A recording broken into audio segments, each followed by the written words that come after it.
Baik, bismillahirrahmanirrahim. Assalamualaikum warahmatullahi wabarakatuh. Alhamdulillahirrabbilalamin. Assalatu wassalamu ala asrofil anbiya'i wal mursalin Sayyidina wa maulana Muhammadin wa ala alihi wa sahbihi ajma'in, amma ba'du.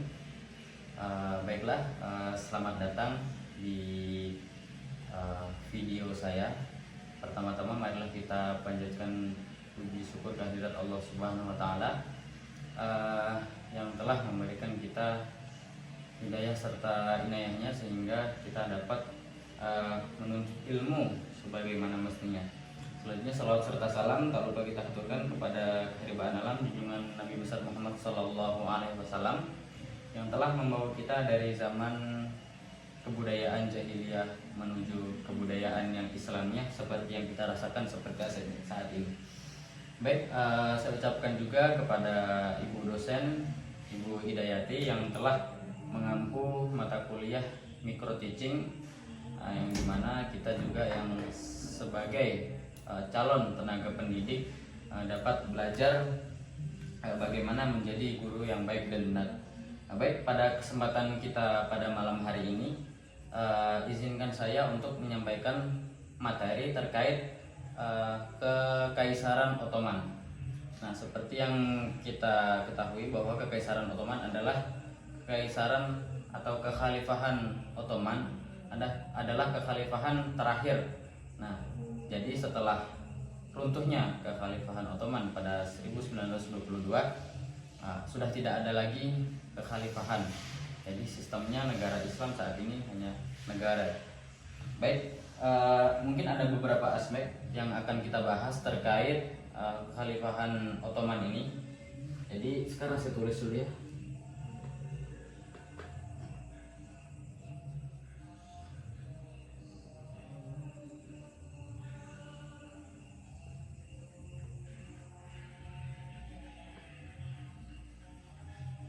Nah, baik. Jadi ada beberapa aspek yang akan kita bahas terkait Kekaisaran Ottoman. Yang pertama, kita ke bidang politik. Nah, jadi sebuah negara atau sebuah kekhalifahan pasti ada tujuan politik. Nah, dan ada juga legasi-legasi atau peninggalan-peninggalan politik yang mungkin bisa kita rasakan sampai saat ini. Nah, jadi pencapaian Kekaisaran Ottoman pada bidang politik yaitu merubah sistem kerajaan menjadi kekhalifahan Islam setelah jalurnya kekhalifahan Abbasiyah. Jadi merubah sistem. Nah, dari yang awalnya kekhalifahan itu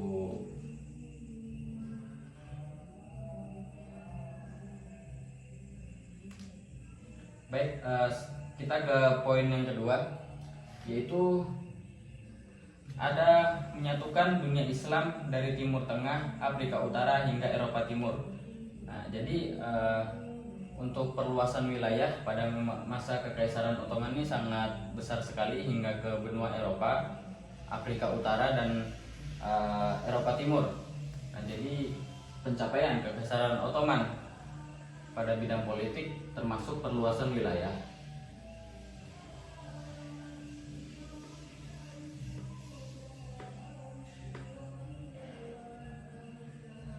Nah, selanjutnya menerapkan sistem milet atau pemerintah mengizinkan umat non-muslim menjalankan hukum agama mereka sendiri.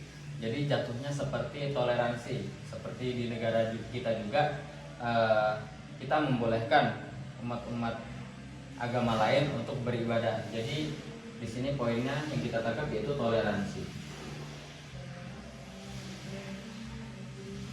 Jadi kan tujuannya kita belajar sejarah yaitu untuk bagaimana kita mengimplementasikan sejarah itu di masa sekarang. Walaupun tidak semuanya relevan, tetapi ada juga poin-poin yang penting yang bisa kita implementasikan saat ini.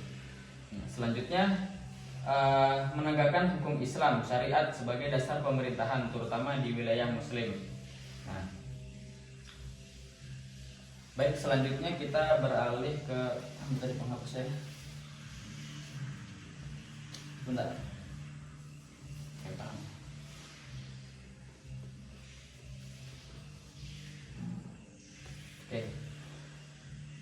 Salah satu tokoh yang paling terkenal diantaranya adalah Sultan Muhammad Al-Fatih, yaitu yang telah menaklukkan kota Konstantinopel pada 1453 Masehi. Nah, itu termasuk pencapaian politik Kekaisaran Ottoman yang sangat besar karena bisa menaklukkan tembok yang sudah lebih berdiri sekitar 100 tahun, yaitu Kekaisaran Bizantium, tepatnya di kota Konstantinopel. Baik, selanjutnya kita akan bahas dari segi ekonomi. Nah, seperti yang kita lihat juga, tidak mungkin negara itu akan membiarkan ekonominya anjlok dan merosot. Nah, jadi yang kita ketahui juga, Kekaisaran Ottoman ini mempunyai beberapa pencapaian di bidang ekonomi, termasuk menguasai jalur perdagangan sutra.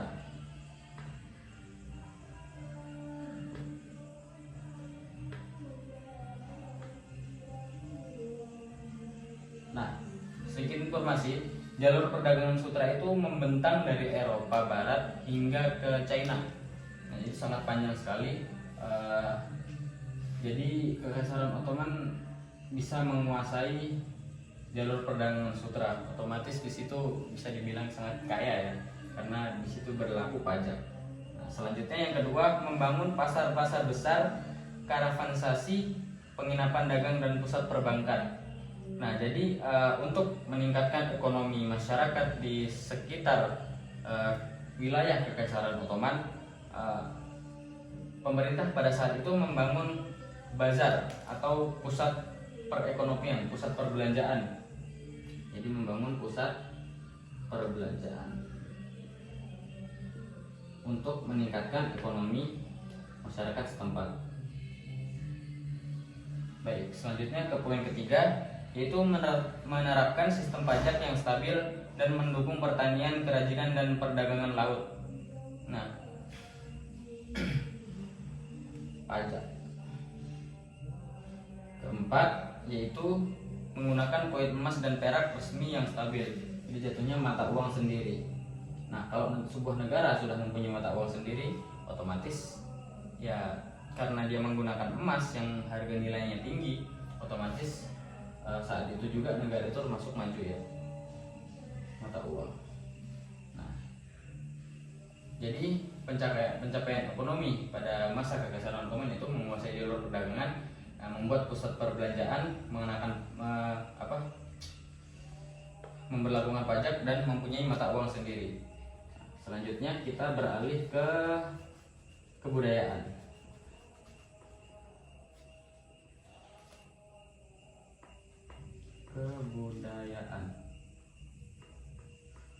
Baik, dari segi kebudayaan, Kekaisaran Ottoman mengembangkan arsitektur Islam khas Turki Utsmani, yaitu perpaduan antara Arab dan Bizantium. Jadi pada bidang arsitektur, Kekaisaran Utsmani ini memadukan antara arsitektur Arab dan Bizantium. Nah, jadi mempunyai ciri khas Ottoman, ya spesifiknya kurang lebih silahkan di browsing saja jika Anda mau. Jadi mempunyai ciri khas perpaduan antara Arab dan Bizantium. Terus selanjutnya munculnya seni kaligrafi, ukiran, musik klasik Ottoman, dan lukisan miniatur. Jadi pada masa pemerintahan Kekaisaran Ottoman, jadi kaligrafi sangat maju ya. Selanjutnya menjadi pusat ilmu pengetahuan kebudayaan Islam dengan banyak sekolah, madrasah, dan perpustakaan. Pusat ilmu pengetahuan.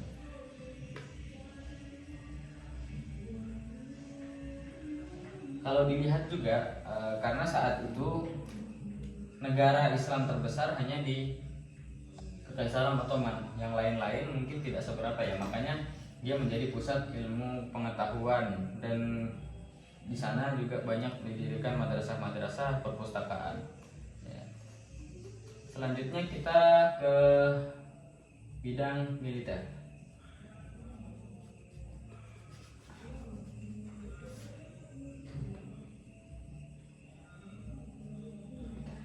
Nah, pencapaian Kekaisaran Ottoman pada bidang militer adalah membentuk pasukan elit bernama Janishari, atau kalau bahasa Arabnya itu kalau tidak salah Al-Inqisyariyah, itu pasukan elit.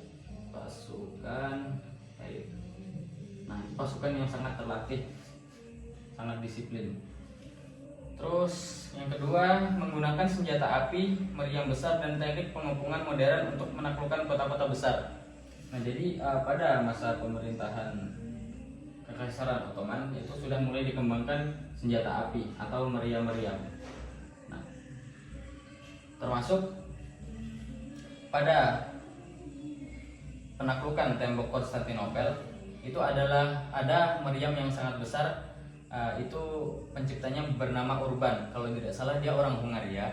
Nah, dia sempat diam di tembok Konstantinopel itu selama 1 tahun, menawarkan kepada Raja Konstantin untuk, bahasanya gini lah, saya dengar juga dari perkataan Ustadz Felix Xiao ya, beliau membahasakan gini, ini saya punya senjata, kalau mau kita buat gitu kan. Tetapi Kaisar Konstantin ini tidak mau. Jadi si Urban ini hanya nganggurin saja di tembok Konstantinopel, sehingga dia pergilah ke Turki bertemu dengan Sultan Muhammad Al-Fatih.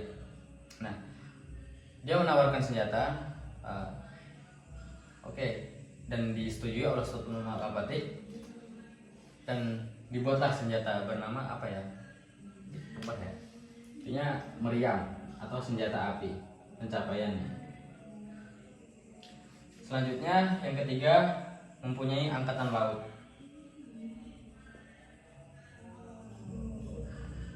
Mungkin kalau dilihat dari kekhalifahan sebelumnya, angkatan laut mungkin tidak terlalu diperlukan karena di Jazirah Arab itu kebanyakan gurun pasir ya, jadi orang berperang hanya di darat. Kalau Kekaisaran Ottoman itu mencakup wilayah perairan juga. Soalnya sebagian wilayah di Eropa, sebagian wilayah di Afrika Utara, dan di Asia. Jadi di situ termasuk Laut Hitam, Laut Mediterania, dan Selat Gibraltar gitu, mencakup wilayahnya.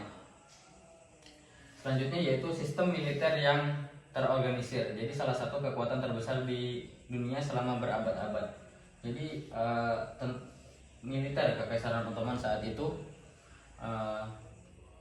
sangat ditakuti gitu, bahkan sampai ke negara-negara Eropa pun takut untuk menghadapi Kekaisaran Ottoman. Jadi kemajuan militer.